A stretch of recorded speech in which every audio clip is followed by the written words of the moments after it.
Pfizer vaccine rollout sa Zamboanga City gisugda na. Samtang usa ka centenarian ang nagpositibo sa COVID-19 sa Davao City.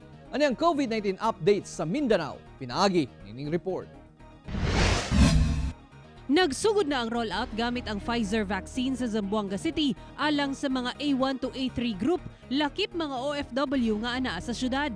Sa Baliwasan Health Center, mga residente nga nakaschedule ang miadto aron magpabakuna. Ana sa 35,100 doses sa Pfizer vaccine ang gipadala alang sa Zamboanga City ni atong miaging semana.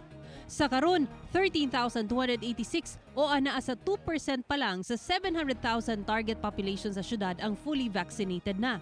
Hinuon pa dayon na vaccination rollout sa syudad ug posibleng magdugang og vaccination center sa mga universidad. Apan ni adto milabay semana, ana sa 41 ka mga residente sa Zamboanga City nga nabakunahan na ang nagpositibo sa COVID-19. Sila nalakip sa A1 to A3 group. Busa pa dayon pahimangno sa lokal nga kagamhanan nga tumanon ang health protocols.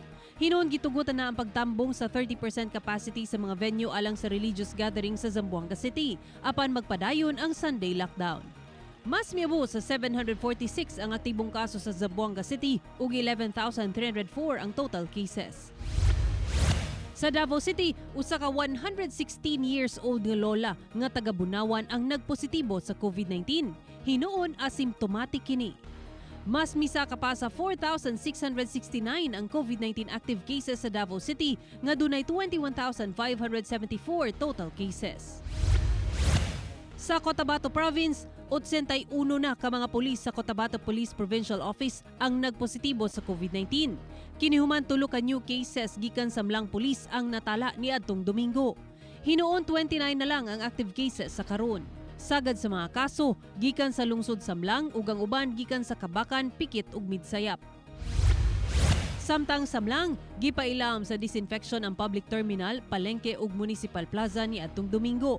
Kinihuman nga inay no movement Sunday, gihimo kining disinfection Sunday sa tibuok Cotabato Province. Ang mga negosyante giauhag nga mag-disinfect sa ilang mga pwesto gamit ang ilang kaugalingong gasto kung mga bliinig Domingo. Pero kung sirado, ang Bureau of Fire Protection ang magpahigayon og disinfection sa ilang mga tindahan.